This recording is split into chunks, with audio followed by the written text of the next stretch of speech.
It seemed to me that spirituality is the practice of attending to what you love. And that sounds simple and easy.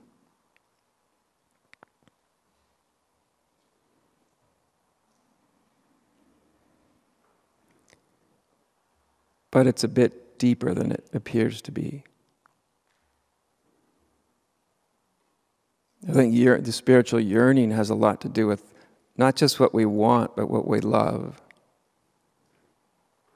I've always noticed that the spiritual instinct, because I think it is an instinct deep within us, and when that instinct awakens, because it is a kind of an awakening, it's not the same as what we think of spiritual awakening, but it's a kind of awakening. All of a sudden it's a quickening within you, and all of a sudden there's this deep instinct comes to the fore,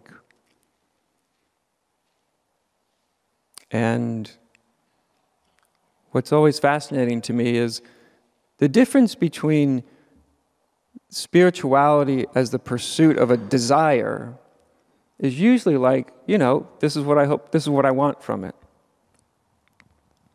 But when the instinct arises, which we don't cause the instinct to ride, because the instinct is far deeper than our egos. It comes from that unknown dark terrain. It comes from that dark place in the forest.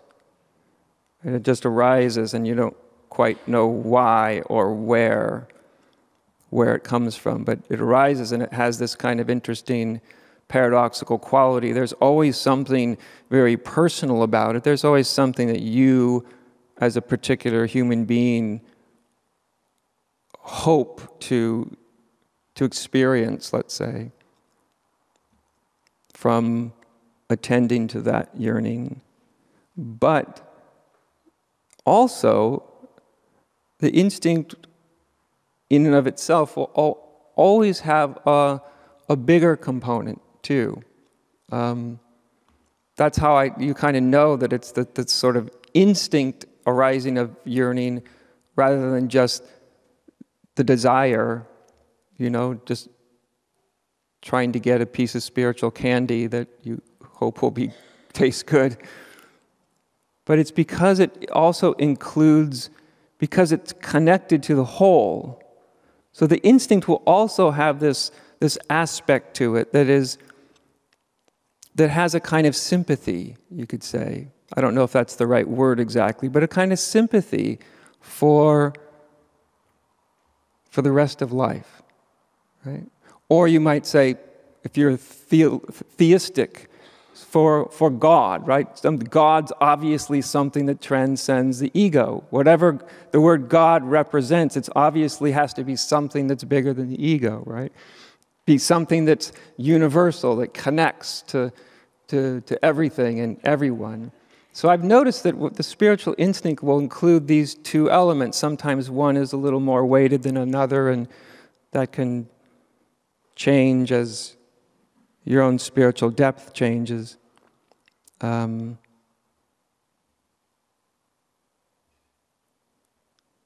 basically, spirituality is an attending. That's what I mean. It's an attending to something that you either love or are compelled by, right? So everybody has their own unique way that shows up, right? For me, it was like catching a terrible flu. When the spiritual instinct arose, it wasn't like, oh, I want enlightenment because I want to be in bliss and like all these things. It was literally overnight, one day, just reading the word enlightenment in a book. I didn't know enlightenment from a hole in the ground or care about it. I hadn't read anything about it. And then I read the word, and all of a sudden, boom, like snapping your fingers, this like little nuclear bomb went off. And I had to know what that was. Why do I have to know what that was? Is it something like a mantra I used to ask myself for years? Why do I have to know? I didn't need to know the day before. And I'm not looking for it to give me something, which was weird. I don't know. Why do I have to know what this is? But I had to know. So that was a sort of felt pretty personal, even though it wasn't personal in the sense that I didn't create it, but it felt kind of pretty personal. I have to know this. I have to know what this is all about.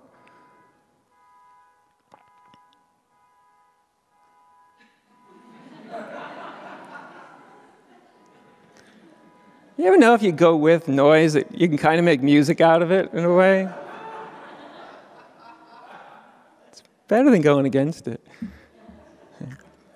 The other part of it also had this component that also arose with it that was different than I have to know what this word is about. It was that by the time it arose in me, I'd always had like interests in spiritual and religious things, even though I didn't grow up in a religious family. But this stuff always interested me, but I didn't really pursue it at all. But I was old enough at that time, about 19, 20 years old, to see that the adult human world that I was becoming a part of, and trying to become a part of, was at least 50% pathologically insane. Right? And not just from the view of a teenager that's rebelling against it, just like, wow, adults do some pretty wacky things. You know, they have some pretty weird motivations, all that stuff. And then by that time, I was like a young one of them, right? So I was already captured by the insanity. But what arose with it was this sense of, I want my life to contribute something other than that. To whatever extent it's possible. I would like it that if my life can contribute something, then adding to the insanity and the pain of existence. Like, that would be really cool. So in that sense, it was bigger than personal, right? It had a connection. That's what I mean, a kind of sympathy for the world that I found myself in. And I think around that age, sometimes younger, if you're quite evolved, you start to realize that whether you want it or not, your life has impact. Maybe not the kind of heroic impact that we might like, but it has impact, like every day, to the people you're around, to the environment you move through. There's no such thing as a life that doesn't have impact, and actually quite a bit of impact. And so that's how it arose for me. For you, it arises in your own unique way. But this sort of paradoxical nature of something that feels quite like personal, and also something that's kind of connected. It's kind of connected to the rest of humanity or life or existence, or, like I said, in some concerns it could be to something that represents some kind of totality, whether it's God or whatever it might be. Now, if we forget about that,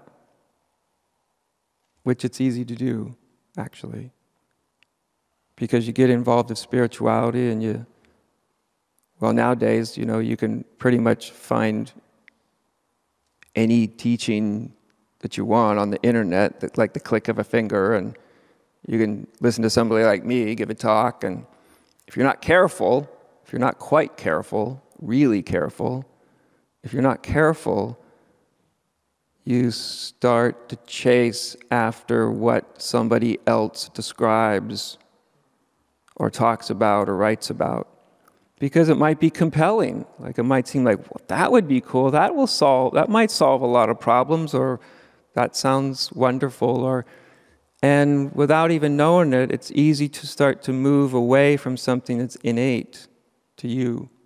Innate. It speaks to you in a very unique way. It's a weird thing about spirit or spirituality. It's at once personal and universal. But the universal shows up in totally unique ways in each person. And if you become disconnected from that, you can sort of do everything right. You can do the right practices or the right prayers or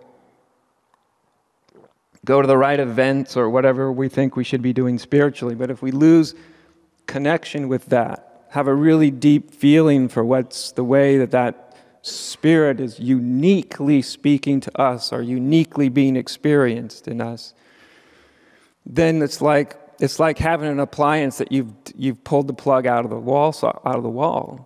It can't do anything. You can do a lot of things, you can do a lot of practices, you can do all sorts of things, but it's not really connected with the fundamental source. It's not connected with that unique way that spirit arises within each individual.